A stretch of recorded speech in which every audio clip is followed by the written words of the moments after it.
O Brasil é uma democracia, os brasileiros vão às eleições este ano, mas antes vão à Copa do Mundo. Tudo parece simples, talvez.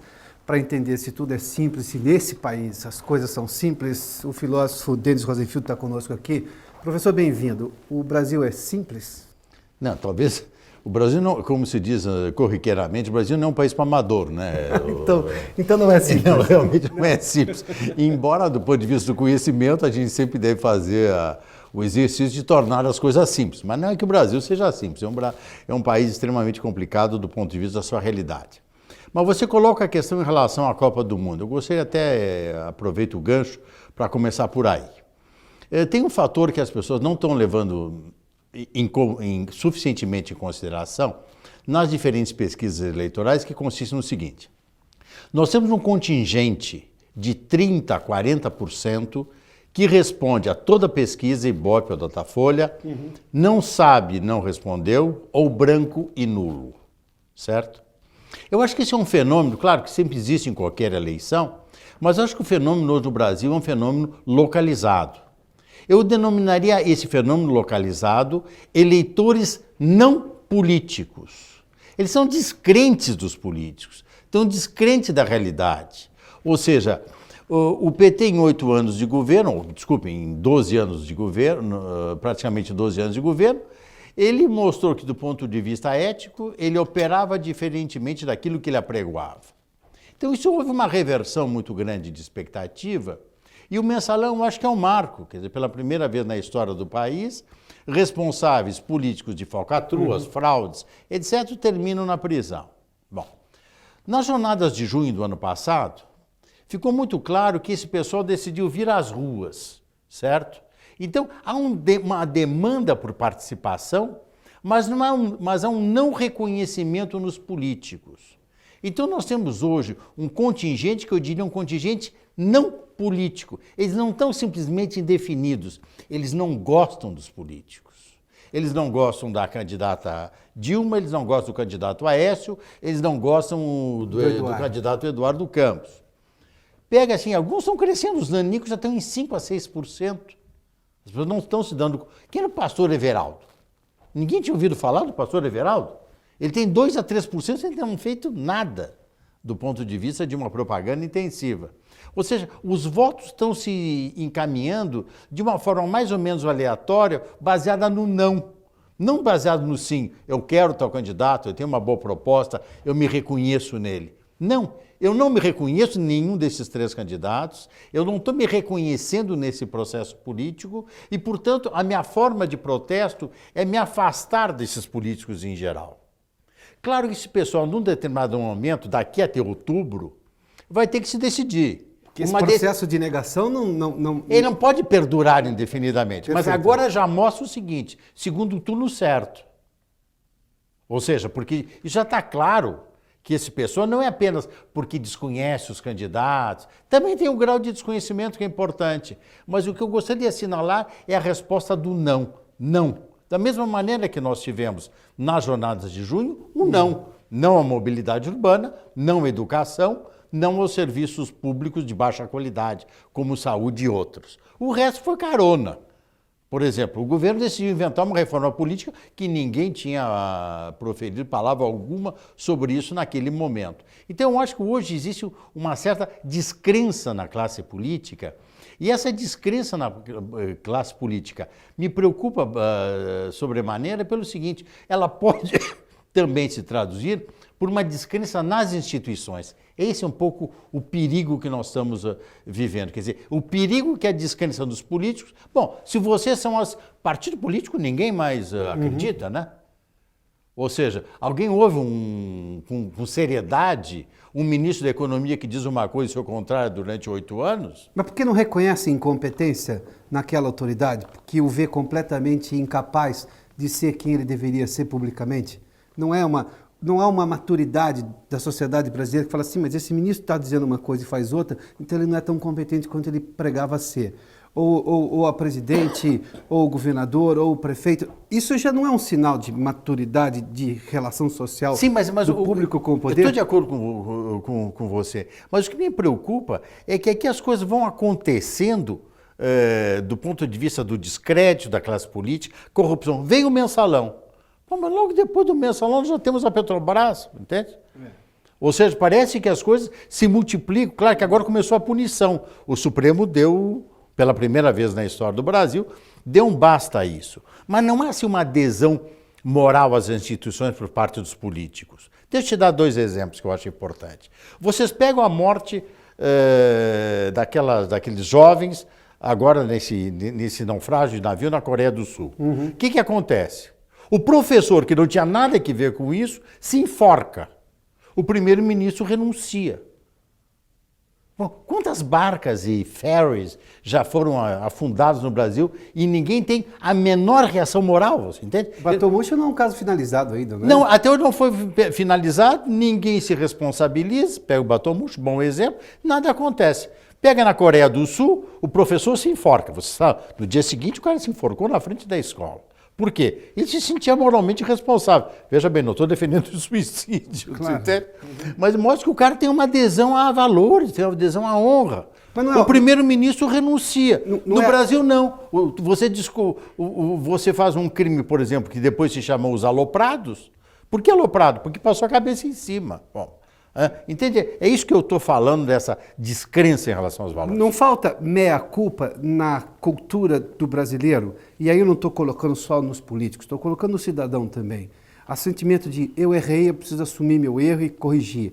Porque parece que ninguém erra nunca nesse país. Ou se erra, é sempre um erro menor. Eu errei, mas todo mundo erra. Foi essa a desculpa que o PT usou, por exemplo, quando pego no crime ético, que foi o mensalão, ou da compra de votos e tudo mais. O que nós fizemos, os outros já faziam. Bom, mas ninguém os elegeu para fazer o que os outros faziam. Claro. A mudança prevê algo melhor. Ninguém vota no outro candidato esperando que faça o mesmo ou que faça pior, que faça melhor. Não tem problema de meia-culpa, de sentimento de meia-culpa? Tem, eu penso o seguinte, o cidadão brasileiro em geral é muito omisso. Ele é omisso, ele não se compromete, ele não vai para as ruas. Agora é que está acontecendo, né? Depois das jornadas de junho, agora com a Copa, há um medo generalizado do governo, tanto federal, quanto estadual, quanto municipal, diferentes partidos, que possa ocorrer alguma coisa. Acontece o seguinte, o comportamento humano, eu diria em geral, e o político em particular, mas digo, comportamento humano, é muito baseado na ideia da imitação, do exemplo. Isso é um filósofo social e jurisconsulto, Gabriel Tarde, no século XIX na França, ele dizia o seguinte, olha, as pessoas não agem por atos livres, digamos, agem por imitação, pelo exemplo, entende? Agora, o exemplo pode ser para o bem como pode ser para o mal. Se a pessoa está vendo todo o tempo que são os fraudadores que enriquecem, os bandidos que tiram vantagem, isso termina sendo um exemplo para a população. Como é que nós vamos punir um ladrão de galinha, em linguagem corriqueira, se os grandes ladrões não são presos? Ou se há uma impunidade generalizada? Então, eu acho que o que está interessante hoje no Brasil é que nós estamos vivendo, eu te diria, um momento de transição. Depois do mensalão, a impunidade virou um problema. Aliás, é interessante, qualquer investigação no Brasil funciona bem se a polícia se aplica. Por quê? Eles deixam rastro em tudo. Vocês estão acostumados com a impunidade. Nunca aconteceu nada. Que diferença faz se eu deixo a minha impressão digital? Nenhuma, não vai acontecer nada comigo. Agora está mudando. A própria presidente Dilma, por exemplo, o primeiro ano do mandato dela foi um ano de faxina. Eu, que sou crítico do governo, eu elogiei a atitude dela porque eu achei aquilo altamente elogiável. Depois retrocedeu e chamou os mesmos caras. Não aguentou o tranco, né? Não aguentou o tranco nem do seu partido, nem dos seus partidos, dos coligados, entende? Mas esse é o jogo, né? Quer dizer, a CPI da Petrobras há uma tentativa de controle.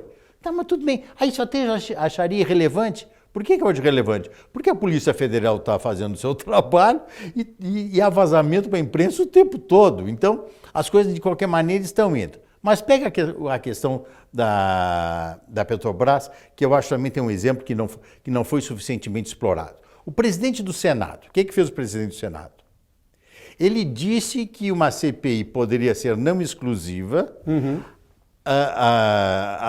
sendo abrangente e mais completa, vinculado a diferentes pontos, atendendo aos desejos da maioria. E citou um parecer do ministro Brossard. O ministro Brossard jamais disse aquilo. Pelo contrário, disse exatamente o contrário, que a CPI tinha que ser exclusiva e só poder abranger outros assuntos com ela relacionado no transcurso da investigação. Bom, aí foi mandado, eu sei porque eu sou amigo do Brossard, a filha dele até me ligou e disse, Denis, olha a loucura do Renan que está fazendo com o pai.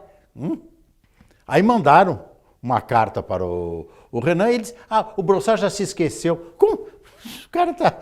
Quer dizer, o ministro Brossard teria se esquecido e o Renan, que tem uma dívida social com o país... Isso. É a grande memória. É a grande memória. Então, mas é claro, aí trouxeram o documento assinado pelo Brossard, claro que o Brossard tinha razão. É um homem inteligente, culto, excelente memória, aliás. Basta conversar com ele, apesar da idade, excelente memória. O que acontece? O presidente do Senado dá para o Brasil o exemplo de que a mentira não tem consequência. Qualquer um pode mentir. Qualquer um não precisa seguir a sua palavra. O que isso significa do ponto de vista do exemplo para um jovem? Ou seja, o jovem que está vendo televisão e vê que o presidente do Senado, que é presidente do Congresso, que é o quarto posto em hierarquia do ponto de vista da presidência da República, mente deslavadamente e procura que isso fique por isso mesmo. E ainda interfere junto ao Supremo para que a ministra Rosa Weber siga a sua opinião. Quer dizer, tem algo errado aqui no Brasil no que diz respeito a esses problemas. Doutor Roséfio, me permita entrar no assunto expectativa. Normalmente, quando se vai falar de um país, se fala o país daqui a 20 anos ou o país daqui a 30 anos. Se eu pegar os grandes movimentos brasileiros, que foram muito maiores, inclusive, do que as manifestações de junho de 2013, lá em 84, o movimento pelas diretas, quando o país estava se abrindo novamente e recuperando sua democracia, as pessoas imaginavam, eu me lembro, eu li textos sobre isso, quando ainda na faculdade, daqui a 20 anos esse país vai estar muito diferente, com a expectativa de muito melhor. Nós já temos 30 anos disso. O que demorou tanto nesse processo para o país não estar tão melhor, pelo menos no entender das pessoas? Ou o senhor acha que o país está muito melhor? Eu acho que o país está muito melhor. Eu costumo responder... De onde vem essa descrença das pessoas, então, no país que parece... Primeiro, deixa eu fazer uma observação preliminar. A situação do Brasil me lembra uma frase do célebre filósofo e economista Adam Smith. Ele dizia que a Inglaterra progride apesar do seu governo. É o caso brasileiro? Eu acho que é o caso brasileiro. O Brasil progride apesar do seu governo, certo? Mas vamos pegar coisas assim realmente importantes. Todos os exemplos são ótimos. Direta Já, impeachment do Collor, jornadas de junho. O Brasil tem, nos últimos 20 anos, uma tradição. Agora você veja, desde que nós restabelecemos a democracia, ou talvez tenhamos uma democracia mais efetiva do ponto de vista representativo no país pela primeira vez, o que nós observamos? Estabilidade institucional enorme. O Brasil é instável. Não, ninguém se fala em golpe de Estado, ameaça de golpe de Estado, desestabilização institucional, isso não existe. Olha ao redor aqui, Argentina. Os próprios militares foram chamados por pesquisa de opinião que davam... É a instituição mais bem prestigiada no país. E mesmo assim não sucumbiram ao apelo, né? Não sucumbiram ao apelo de voltar. Não, são militares constitucionais, que seguem os ritos da Constituição. Bom, nós temos estabilidade institucional, um exército profissional. O Supremo deu mostras de independência, apesar de ter havido uma tentativa de aparelhamento, quer dizer, o Joaquim Barbosa julga o mensalão, tendo sido indicado pelo Lula diretamente, e não tem nenhum problema de reconhecer que houve aí crime, certo? Agora, eu acho que o Brasil, nesse sentido, avançou institucionalmente. Pega a liberdade de imprensa. Qual país do mundo tem 3 jornais de alta qualidade? Folha de São Paulo, Estadão, Globo, Folha de São Paulo. Até na minha ordem são esses, tá? Atendei na ordem de leitura que eu faço diariamente, tá? Que país tem 2 revistas semanais muito boas? Veja e Época. A França tem 2 jornais, Le Monde e Le Figaro. Entende? Ou seja, o Brasil conseguiu avançar. Quantas tentativas do governo Lula, nenhuma do governo Dilma, aliás, de silenciamento ou cerceamento da liberdade de imprensa ou de regulamentação dos meios de comunicação. Várias. Todas morreram imediatamente por reação dos grandes meios de comunicação, dos jornais, não importa, mas isso pega na opinião pública. Então tem alguma coisa que a opinião pública já não aceita, entende? O Brasil se tornou mal ou bem sexta ou sétima potência do mundo. Queiramos ou não, podia estar melhor, mas seja ou sétima. Os governos Lula e Dilma progrediram do ponto de vista da justiça social, quer dizer, o Bolsa Família tendo sido generalizado, aumentado em volume, isso é um ganho do ponto de vista do país. Claro que deveria ter uma porta de saída, deveria ser reformulado, mas são ganhos que devem ser reconhecidos, entende? Estou te dando vários. Alguns dependeram do governo e outros independeram do governo. O agronegócio brasileiro, hoje é dos mais pujantes do mundo, é o segundo maior produtor de grãos do mundo, vai ser, em pouco tempo, o primeiro, e não teve nenhuma ajuda governamental. Quando o senhor falou dos ganhos... Ou seja, teve MST em cima, teve quilombola, teve indígena, e o Brasil cresceu.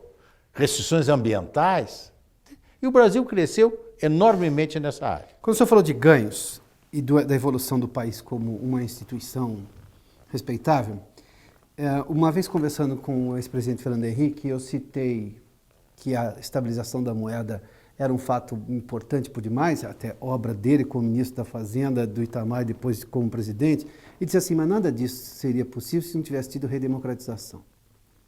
Ele colocava a estabilidade da moeda num segundo patamar muito menos importante do que a redemocratização. O senhor acha que a ordem, apesar de cronológica, também é a ordem natural? O Brasil cresceu porque se redemocratizou, porque conseguiu estabilizar a economia e porque começou a fazer distribuição social em alguma escala? E também qual seria o próximo passo agora? E segundo, o quarto ponto que eu acho importante, com todos os problemas, os contratos passaram a valer.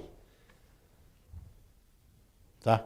Então esse é um problema, por exemplo. Isso já é um respeito institucional, Esse né? é um respeito institucional. Isso. Não existe país democrático que tenha se desenvolvido seriamente que não tenha anteriormente passado pela validade da palavra, pelo reconhecimento dos contratos, pelo cumprimento dos contratos.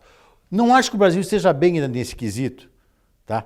Mas que avançou. Em relação ao que era, o Brasil teve um avanço muito grande. E Copa do Mundo? O que o senhor acha de todas as promessas que foram feitas da ideia da Copa do Mundo? Eu te digo que até outro dia me perguntaram se eu era a favor das manifestações de junho. Eu disse, mas eu sou francamente favorável. Eu digo mais, fiquei encantado. Por quê? Porque a população vai de uma forma autônoma para as ruas dizer não a políticas municipais, estaduais, federais e não aceita ser acaparada e instrumentalizada pelos partidos políticos. Posso entrar numa crítica, então, em relação às manifestações? Me perguntaram à época o que eu considerava isso, porque eu estava filmando exatamente o Orgulho de Ser Brasileiro, lançando, na verdade, um filme, e eu disse assim, olha, acho as manifestações ótimas, mas eu quero saber o que o sujeito vai fazer no individual, que ele já mostrou que ele tem vontade no coletivo. Quero mudar o Brasil. Mas se ele continuar andando na faixa do acostamento, continuar parando no lugar proibido, dizendo que é só rapidinho para o filho descer e pegar na escola, e continuar jogando lixo no chão, e achar que rio poluído é normal, as manifestações têm um peso muito relativo. Me disseram, bom, eu não tinha pensado nesse aspecto.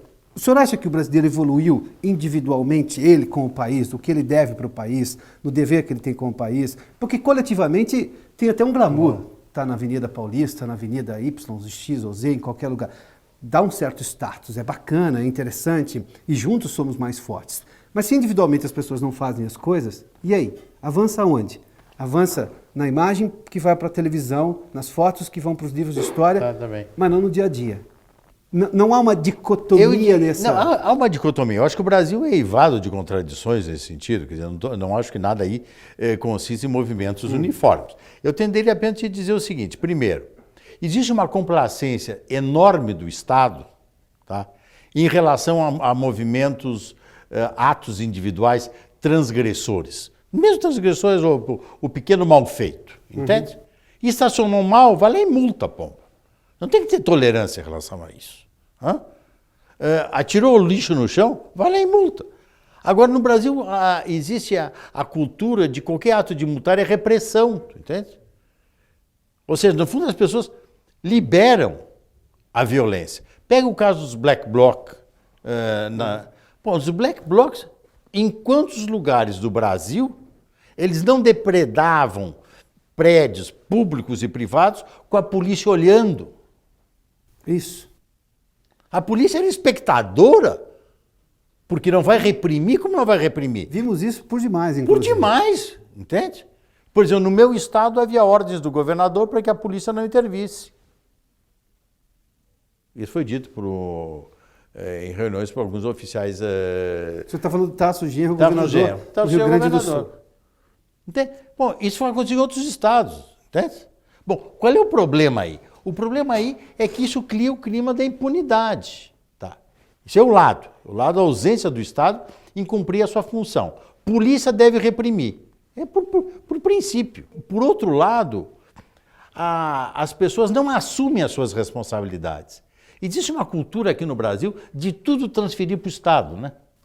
O Estado é o provedor. O Estado é o provedor. Tem essa ideia do Estado do babado, do Estado do provedor, e cabe sempre pedir ao Estado. Agora, se o Estado, por exemplo, lá põe uma coleta seletiva de lixo, as pessoas vão lá e destroem o container. Isso acontece também frequentemente. Então, esse é o jogo. Agora, esse jogo passa pela educação.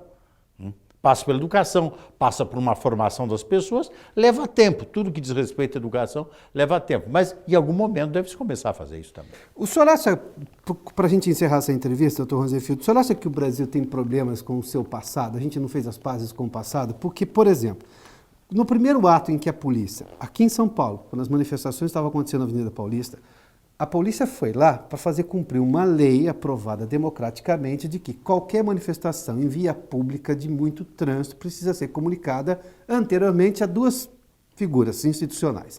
A autoridade de trânsito, para organizar um caminho alternativo e permitir a manifestação, e a polícia para garantir, inclusive, a segurança dos manifestantes ou de quem não quer participar. O que faz muito justo dentro do Estado democrático de direito. Quando houve o problema, e aí, claro, alguém se sente no direito de dizer a polícia veio repressora, o governador mandou, ou a polícia agora da época do regime militar, e não raro se fala da época da anistia, se é para rever a anistia ou não. Não há um problema de fazer as pazes com o passado, porque essa polícia não tinha nada a ver com o regime militar, não me pareceu, pelo menos. Ela estava ali para cumprir uma legislação aprovada democraticamente, muito diferente da polícia da ditadura. Ali tinha, sim, uma tentativa de não pode, o governo não quer e acabou, independentemente se de direito ou não. Aliás, a polícia foi parceira das manifestações pacíficas, inclusive. Foi ela que garantiu depois que as coisas andassem, porque recuou, retrocedeu. Mas não é um problema de fazer as pazes com o passado? Essa história dos militares sempre é buscada para justificar uma crítica a qualquer movimento que pareça repressivo, mas na verdade é cumprimento de lei. O regime militar terminou há 30 anos, mais de 30 anos. As pessoas vão continuar justificando que a incompetência de hoje por acontecimentos de há 30 anos atrás? Isso não faz o menor sentido. Desculpe eu te dizer assim muito diretamente a minha opinião. Não faz o menor sentido. Quer dizer, as pessoas que assumam no presente as suas responsabilidades. Querem investigar problemas no passado, tortura, por exemplo, mas que se investigue. Eu sou francamente favorável. Agora investigue-se também os que foram justiciados pela esquerda, entende? Agora, não é a tortura. Bom, e o cara que o Lamarca, o tenente da Polícia Militar aqui em São Paulo, que teve o seu crânio destroçado por coronhadas. Foi assim, né? Bom, isso não vai ser objeto de investigação nem de condenação. Aí o cara vai ganhar uma medalhinha, vai ganhar uma bolsa qualquer, a bolsa ditadura. Ou seja, então o Brasil está confundindo o resgate histórico do seu passado, que eu acho que deve ter, investigar tudo. Então, isso é memória de um país. Isso é absolutamente central. Agora, rever a lei da anistia, bom, então a palavra não vale mais. Nós temos quebra de contrato. Por quê? O senhor falou, inclusive, sobre contratos. Você acha que essa seria uma quebra de contrato? Mas é uma quebra de contrato institucional. Acho gravíssimo. Porque você tem anistia, você tem a Assembleia Nacional Constituinte, fruto da anistia, e você tem a nova Constituição. E você tem o novo regime democrático, onde todas as partes obedeceram ao que estava escrito e ao que tinha sido acordado. 30 anos depois, você vai simplesmente dizer que isso não vale nada. Porque a Argentina não fez isso? Pô, a Argentina é um belo exemplo, né? O país está afundando, né? Crônica de uma morte anunciada aí, falindo, o país está falido e nós vamos imitar a Argentina? Mas não adianta, em qualquer país, certo? Num determinado momento, você deve dizer, basta até aqui, nós vamos começar de novo. Se nós não dissermos basta e vamos começar de novo, não se olhará para o futuro, se olhará sempre para o passado e a vingança vai ser, digamos, o mote e a razão das ações humanas. É uma série de revanchismos, Aí vai ser uma série de revanchismo. Ah. Então, na Irlanda, ficaram anos, os anglicanos, os protestantes destruíram uma igreja católica no ano de 1754. Os caras revidaram no ano de... Não, mas é assim mesmo, né? Aí os católicos revidaram no ano de 1785, uma igreja protestante foi, e eles estão brigando desde então sobre isso, né? Até que agora, poucas décadas, estão ainda no processo de pacificação. Não adianta olhar para o passado. A Alemanha cometeu as maiores atrocidades, num determinado momento, e tinham que começar de novo. O que eles fizeram? Olharam o seu passado, fizeram um processo educativo, elucidaram o que tinham feito. Assumiram culpas. Assumiram culpas. Foram, aliás, às vezes, no meu entender, demasiado complacentes com criminosos. Faz parte da história deles, entende? Hoje é a terceira potência do mundo. E está salvando a Europa. E está salvando a Europa. Economicamente. O senhor é otimista ou pessimista em relação ao país? Eu te diria o seguinte, por caráter, enfim, psicologicamente, eu sou um homem sempre otimista. Mas no Brasil eu continuo sendo otimista. Eu vou te dizer o seguinte, se a Dilma ganhar, se o Aécio ganhar, se o Eduardo Campos ganhar, qualquer um dos três vai ter que resolver os problemas da economia ano que vem. Esse ano vai ser um ano de incerteza, de deterioração da situação econômica. Vão ter que enfrentar o problema ano que vem. Esse modelo faliu. Seja quem for, o PT não é a primeira vez que erra até acertar. Então pode ser que ele mesmo possa fazer as suas próprias modificações. Então, Rosenfield, muito obrigado. Eu que agradeço. Denis Rosenfield, filósofo, conversou conosco aqui nessa série de entrevistas no portal da FEComércio. Até a próxima.